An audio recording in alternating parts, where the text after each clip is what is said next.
Hello and welcome back to the Beautiful Things channel. Today I want to teach you how to do regular crazy patch. Earlier on in the month I did a video for you, I'll link it up here, showing you how to do crazy patchwork with French seams. But you only need to do that if you need to see the back of your fabric. If you don't need to see the back of your fabric and you're quilting it, for instance, like this bag, as you can see, this is crazy patched, but it's been quilted onto wadding and then turned into a bag which is fully lined. So there is absolutely no need to worry about the reverse of this fabric. So I thought I'd show you how to do a quick, simple, easy piece of crazy patchwork. The first thing you need, obviously, is a pile of scrap pieces. Now, I like to keep anything that's bigger than 6 inches in a box. That's just kind of a go-to size for me. I don't want to go too small, but you can go smaller. There is absolutely nothing stopping you. It's just going to take you a lot longer. So a pile of scraps, you can choose if you want to theme it with a colour or all animals or all flowers or however you want your crazy patch to be. For me, I went through my scrap box and picked things that had a bit of pink in them. But as you can see, it's still completely and utterly random.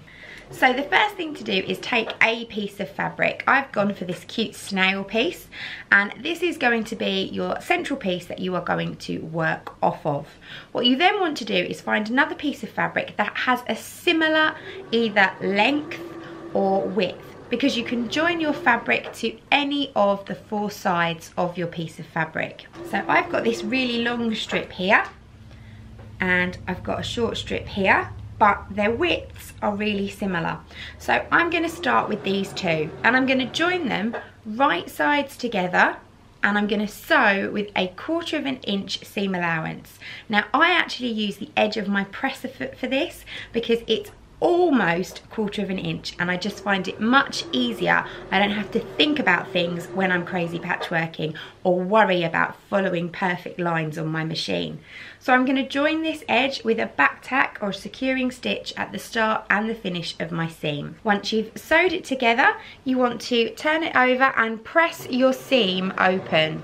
So all that means is opening up your seam allowance and pressing it nice and flat. So I've sewn that and pressed it. As you can see, it's now really long. You have 2 choices here. You can leave it really long, put it to one side and create another length of crazy patchwork that is the same length and join the 2 together.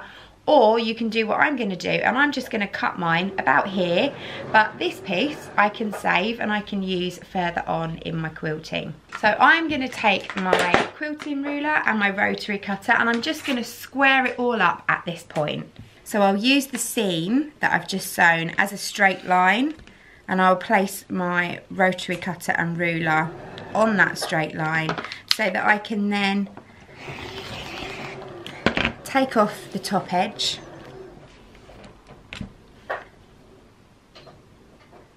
line it all up so it's nice and straight along my cut edge and also my joined edge, and take off the bottom so we know that it's nice and straight. And then I'm just going to pick a point on this fabric to just reduce the length. And while I'm at it, I'm going to square up the other end too.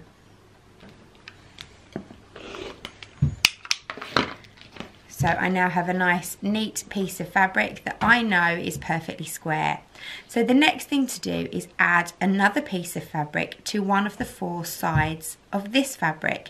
Now I don't want to keep making it long, I want to try and make it a little bit more square. So I'm going to choose the full length of these 2 joined pieces, and I'm going to find another piece of fabric that matches.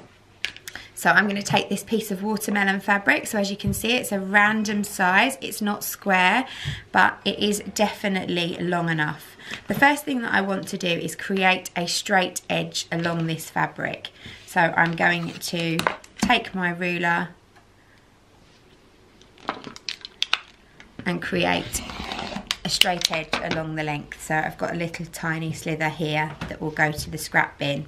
Once I've got my straight edge, then I can take the piece that I've just sewn and place it right sides together onto the fabric, and then I'm going to stitch again with a back tack all the way along and another back tack at the other end. Once it's been stitched, again, I'm going to press the seam open, but you can see the importance of pressing your seams open, because where this one has been pressed open previously, when I now press this one that I've just sewn open, it allows the fabric to lay flat on top of the flat seam below, so it keeps all of your fabric nice and flat. If you don't press your seams open each time, you're going to end up with really ugly bumps that you're going to see in your joins. So now you can see I've got my original piece and it's joined on to a rather strange looking shaped piece, but again, you can use your rotary cutter and you can cut it so that you've got the largest available size available to you.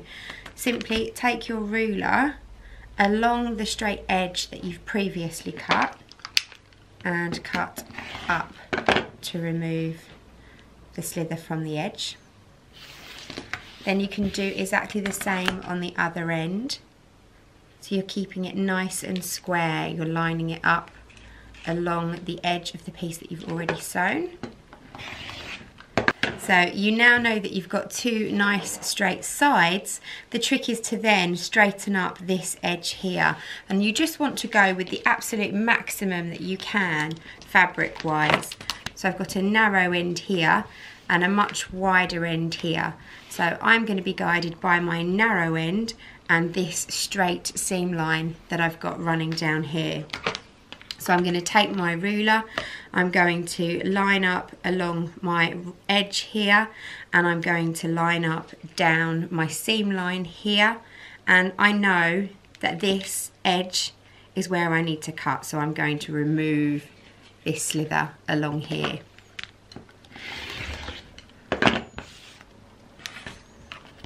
And then you end up with a nice square piece of crazy patch, and you're going to carry on.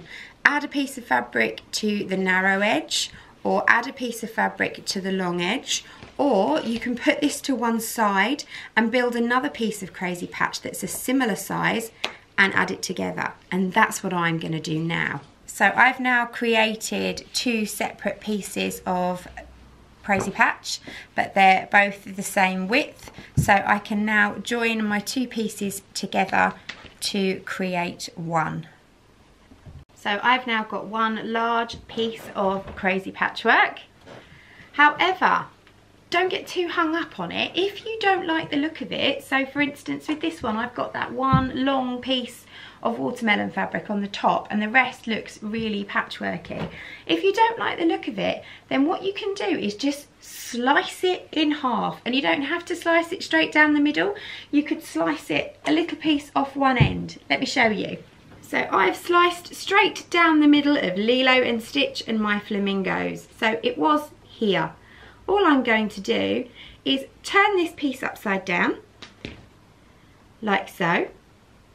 Take it to the other side, like so.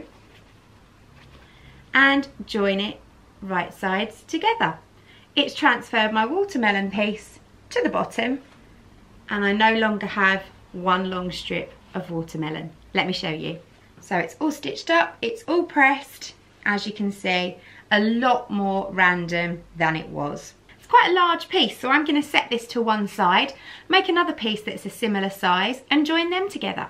And you just keep going and going and going and going until your fabric is as large as you want it to be for your project. If you were making a bag like this, for instance, you'd probably just want a couple of pieces this sort of size.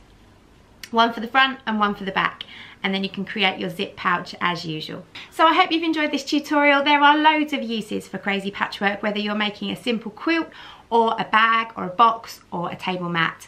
You can do whatever you like with it. It's lots of fun. Do share down below in the comments if you've used my tutorials, and please tag me on Instagram, Facebook and social media if you make something using my tutorial. Thank you very much for watching. I'll see you all again soon.